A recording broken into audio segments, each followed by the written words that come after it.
Hello, Mooncrafters. Welcome. This is Craft of Moon.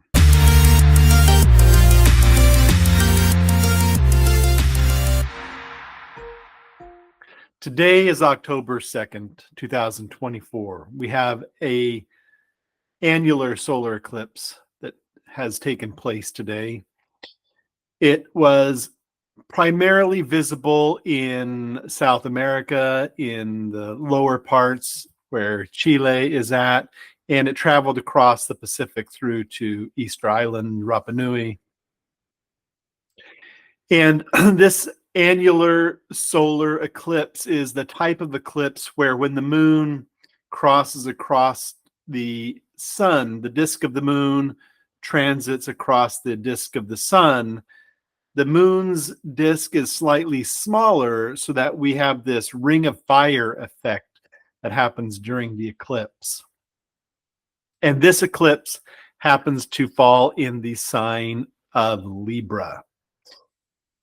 Libra is the sign that begins with the fall equinox, and it is the sign that signifies the descent of light within the year. So up until the equinox, we have been our light increased all the way up till the solstice, and then it decreased until the equinox. And then at the equinox, the light and the dark, the day and the night are equal. And then after that moment in time, the darkness begins to take over. So we are in the sign of Libra, where the darkness of night has begun to take over from this battle between dark and light that takes place between the sun and the moon, and the dance of the sun and the moon around our earth and through our celestial ceiling. And this eclipse also took place along at the south node. So when we have an eclipse, it's where the sun and the moon either are conjoined or opposite. It's either a new moon or a full moon, and that takes place at or very near to what we call the lunar nodes. And the lunar nodes are where the moon's orbit intersects the sun's ecliptic. So where the ecliptic is what we call the pathway of the sun through the sky.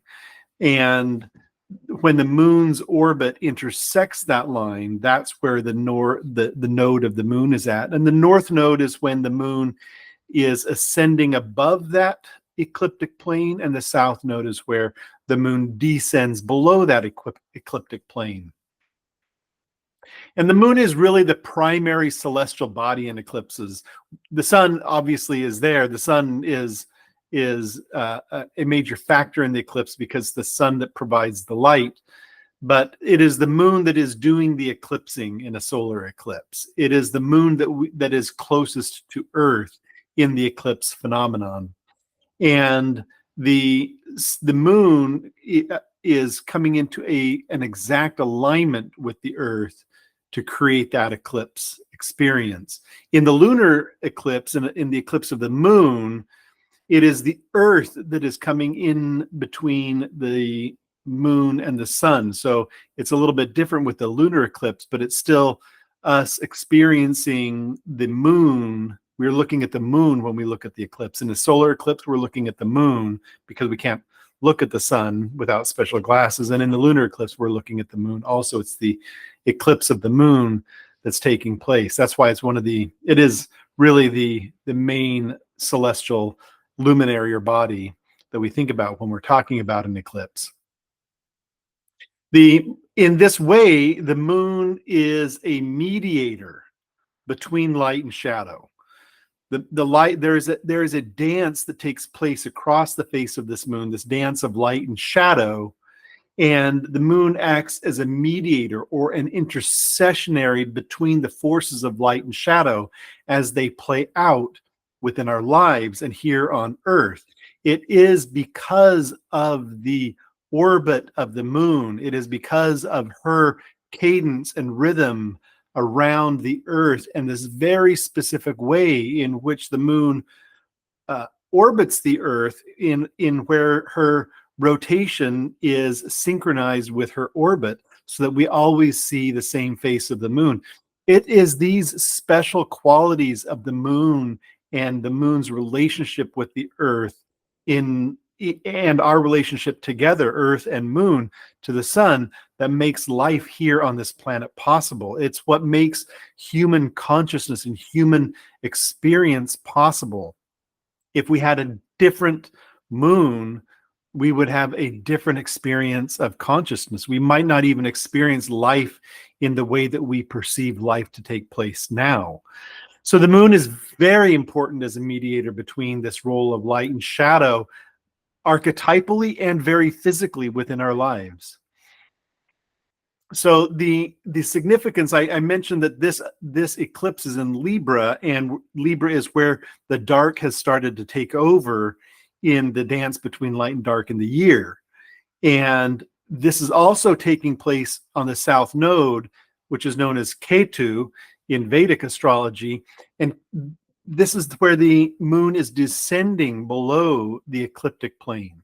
And it represents where the moon, the descent of the moon below the ecliptic plane at the Ketu, at the south node point, represents, it signifies our surrender to the ineffable. It represents the surrender into the underworld, into the nether regions, into that which is going to provide us a composting experience. What are we composting? What are we getting rid of? What are we surrendering?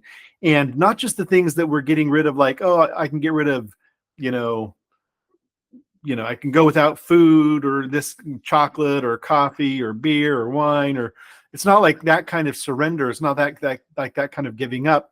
It's a surrender to the experience of life itself, a surrender into the cadence and the rhythms of the harmony that takes place between the movements of the celestial spheres. It's a deeper surrender. It's a surrender deep within our bodies, within our souls, within our spirits, whatever we want to call that essence, that ether that animates our form. It's this surrender into that energy, into the wind channels of our existence that we are diving into when we think about the moon eclipsing on the south node. The next south node eclipse in Ketu, the next solar eclipse on the south node, is going to be in October of 2042, 18 years from now. This is a cycle that takes place about every 18 years, where the moon and the sun reconnect every 18 years on the same node of the moon in the same sign. And so this Libran themed Ketu South Node solar eclipse is really bringing out the themes of balance and harmony and relationship and justice, and how those themes in our lives come to represent the experience that we have had for the past 18 years, as well as what we're going to be expecting for the next 18 years. So 2006 was 18 years ago. 2042 is in 18 years from now. And we can think about these themes of surrendering into balance, surrendering into harmony, surrendering into our relationships and the way that we communicate and exchange in our love relationships, both lovers as well as family, children, friends, all of our relationships, and the justice that takes place within our societies as a whole, as it relates to the relationships that we have with individuals in society, as well as our relationship to the broader context of society, and our need for justice to exist within that relationship. And how do we become pono? How do we become true and in alignment with those experiences? So this eclipse conjunct the south node, representing liberation, surrender. It's one of the Sanskrit words is moksha. So this South Node eclipse, when we're thinking about these things, we're really talking about diving into some of the deep spiritual and karmic implications of the letting go of our past patterns. We find ourselves in life cycling through all these different kinds of patterns, and we end up repeating these patterns over and over again in different cycles. And by identifying the patterns, we can then ultimately let go of them. And these types of eclipses, these solar eclipses, are really those moments, especially when we're on the South Node. The North Node is really talking about those kinds of things that we are trying to aspire towards in order to grow and perfect ourselves. But the South Node is really about, okay, I've done a lot of this growing. I've done all this exerting, all this effort trying to maintain these patterns. Now I'm going to let them go. And so that's really what we can really move ourselves and our sense of purpose into over the next 2 days. And the reason why I say over the next 2 days is because the eclipse happened today, which is an important point that marks the beginning of what is about to happen. But for the next 2 days, the moon is still in Libra. And so we have this period of time that begins with the eclipse and ends with the moon moving into the next sign, into Scorpio. The moon is about to enter what we call the Via Combusta. And this is a period where it's considered that the moon has specific hardships. And so we can think about during this next 2 days, this period of newness and renewing, what are the hardships that we experience in life that we are ready to surrender to let go in our lives. So this is really, again, just kind of like contrasting the eclipse that we just had a couple weeks ago, the lunar eclipse in Aries. Aries is, the eclipse in Aries on that North Node is really more of a focus on self, action, independence. And that cycle also happens as a lunar cycle happens in 18 years. So we've got this dance in the eclipse season between the Aries Libra axis, where we're dancing between the ideas of self and action and other and surrender and independence and interdependence.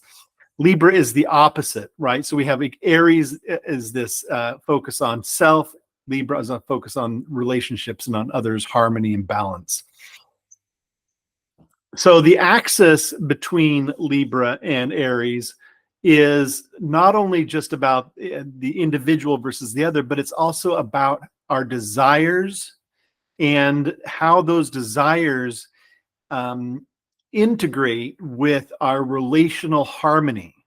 So how does our individual desires that are very lunar in nature, when we talk about desire, it's a very lunar, moon-like experience. Desire comes, it rises, it surges, it falls away. It's a very cyclical, serpentine kind of experience.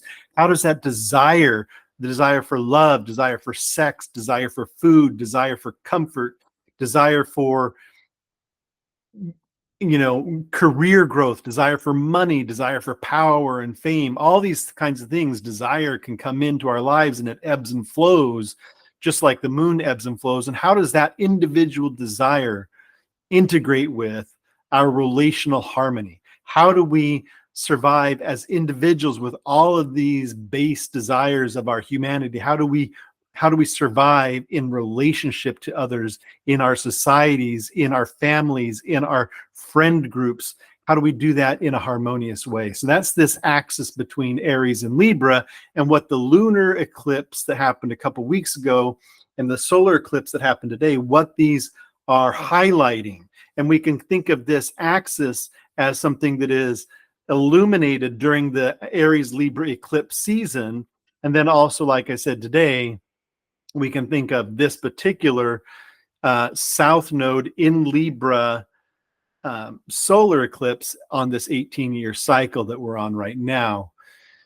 Eclipses in general are extremely powerful times to set intentions, and especially as the moon is in the new phase and the way that I think of the moon's new phase is from the moment that we have the dark moon up until the moon moves and leaves until the next sign.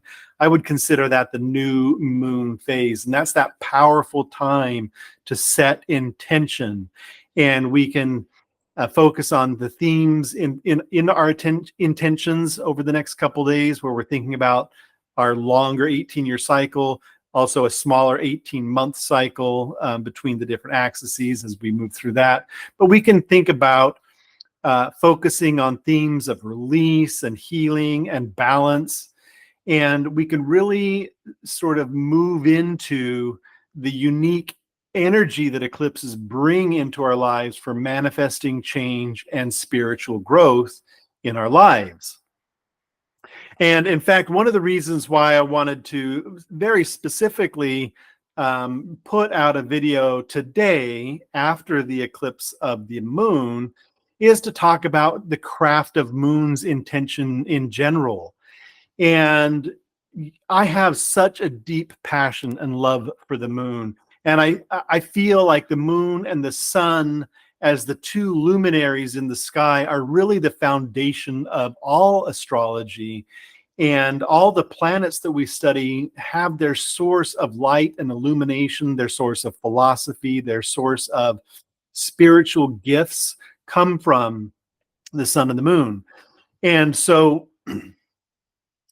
what I feel like is that bringing our focus into the moon, bringing our focus into that dance, really helps us to distill and understand some of the very basic components, some of the very basic philosophies of astrology in general. I think it's easy when we are deep into astrology, or just getting into astrology. I mean, I think it's easy at any point in time to become lost in the cacophony of the myriad planets, asteroids, and celestial bodies that are out there. And I love all of them. I love working with Mercury and Venus and Mars and Jupiter and Saturn and Neptune and Uranus and Chiron and Pluto and Eris and Makemake and Haumea and Ceres and all of them. I love working with all of them. But when we start getting into this large sort of entourage of planets in the sky, it can become difficult to understand and to hear the messages of any single planet.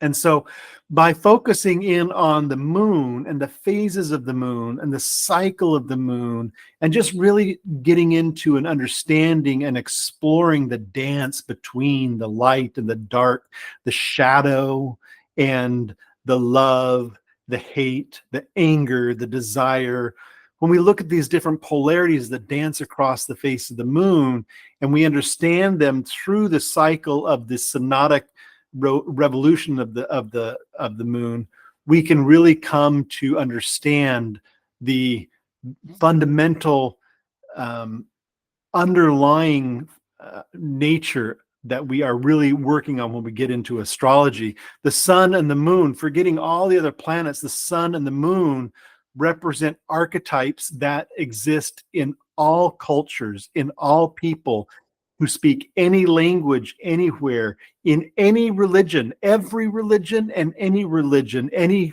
philosophy, any source of being human recognizes the sun and the moon. They are the primary archetypes that we have, that we work with in the sky. They are the easiest to recognize. They are the easiest to see moving across the sky, and everybody has connected with them. So I think it's a really good theme for us to focus on here with the moon. And the moon is really what brings about within us a deep source of love and kindness, and brings healing into the world. And I really think that, not just me, but I hope that everybody who connects with the craft of moon, and the moon in general, but the craft of moon connects with me on this channel. I'm really hoping to find all of you out there to connect with, that are into the experience of making I think back to what somebody was telling me the other day. We need to make peace a political statement again, right? And I think that that's really what it comes down to with the moon, is it's really understanding how do we come to peace with such a wildly fluctuating source of abundance, and a source of famine as well, a source of love and a source of war. The moon really symbolizes all the extremes that we have in humanity, and coming to peace with that is fundamental for our need to propagate our communities and our world as a human species. So it's my intention that the craft of moon becomes a space for this exploration. I want not just me talking about things and my ideas, because I do want to share what I have learned and what I've experienced over my life, but I also want to hear from all of you. I want to hear from you in the comments. Send me email. If there's enough interest, we might even start a Craft of Moon community of moon crafters. So I really think that, it's going to be this dance. Craft of Moon is going to be this dance between you and me and all of us together, and how we interact with each other. So I'm really hoping that intention goes out into the world, and that's what I'm looking forward to in working through this exploration of the Craft of Moon. And I think that the role of the Craft of Moon in guiding others through the cycles of the moon and understanding and exploring the cosmic energy can help the people. My hope is, my aspiration, my intention, and I'm setting this out here with this eclipse. My intention is that Craft of Moon is a source for this guiding exploration of the cosmic energy of the moon. The moon represents this union of light and dark. These are forces of universal polarity. And so when we talk about light and dark, we're talking about the polarity in general. Like, we're not necessarily talking about the physical experience of what we call light and luminosity. That's true. We are talking about that in the physical experience of dark. Those experiences, those very physical experiences of light and dark, become archetypal symbols of the union of these forces, these polarizing forces within us, which can drive us to extremes. And it is the union of those polarizing forces that brings about the life that we have here on Earth. And life itself is a mixture of these forces. It is a mixture of the known and the unknown. It's a mixture of what we can touch and sense and experience, as well as a mixture of the ineffable that we can never seem to quite understand. As long as we're looking at it, we can't understand it. And I think that this is really important. And I'm not going to dive too much into it right now, but in astrology, we have some fundamental aspects. We talk about the 7 traditional aspects: the sextile, the square, the trine, the opposition, and then the other side of those. We have the inferior and the superior sextiles, squares, and trines, as well as the opposition and the conjunction. These are the traditional, what we call the traditional aspects, and they are that way because of the numerological representation of those, the zodiac as the planets are making those aspects. However, there's an aspect. It's not considered an aspect. It's called the aversion, and it comes from the Greek word apostrophe, and it means to turn away from. And when we think about the aversion the configuration, the apostrophe configuration, this is an important philosophical concept for us to understand, because, for instance, when we look at the Pleiades in the sky, if we were to look straight at the Pleiades, we cannot truly see them. It's very hard to see them. We can kind of see that they're there, but our best view of the Pleiades is when we slightly avert our eye. And so we're not actually looking at the Pleiades, but we perceive it through our peripheral vision. And this is kind of how, as humans, we experience the ineffable, how we experience the divine. As soon as we look right at it, it's like it disappears. But we just turn our gaze a little bit, our inner eye. We turn our inner eye slightly away from the divine. And all of a sudden, it seems like there's this magical sparkle that we can perceive. And we don't really understand where it is and where it's coming from. And as soon as we look at it, it disappears. It's like a rainbow. And that experience, I think, it's a universal type of experience, and it represents this polarity that is an ever-present force in all beings, and it's a balance between opposites. And so when I think of the craft of moon, I think of it as this gateway to the mysteries of the moon, a portal through which right now, using the path of YouTube, but introducing other types of medium, through spoken word, through perhaps art at some point in the future. I, way back a long time ago, majored in ceramics. I'd love to bring in some three-dimensional physical art into this exploration as well. But I really see the moon as a path to connecting with the numinous and the ineffable, connecting those kind of like more abstract concepts to what we experience tangibly in our day-to-day life, right? Like, for instance, yesterday I was on the phone with customer service, and it turned into just like one of these multi-hour long transfer from one person to the next, hang up, disconnect, recall, back and forth, not getting things done for hours, and just feeling this tension and frustration, right? This is like daily life. This is like what we're experiencing. We're just like in it and dealing with it.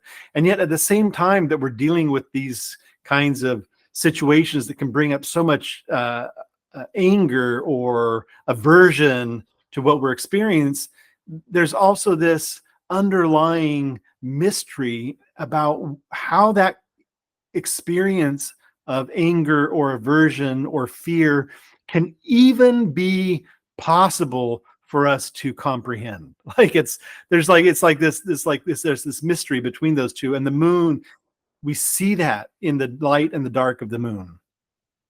So I really hope that this, as we start this solar eclipse, or we just had the culmination of the solar eclipse, the moon is now moving beyond the perfection of it. As we take these next 2 days, I'm really hoping this is an invitation to explore the deeper mysteries of life through the lunar cycles, and we can think about how we're going to integrate those over the next 18 years.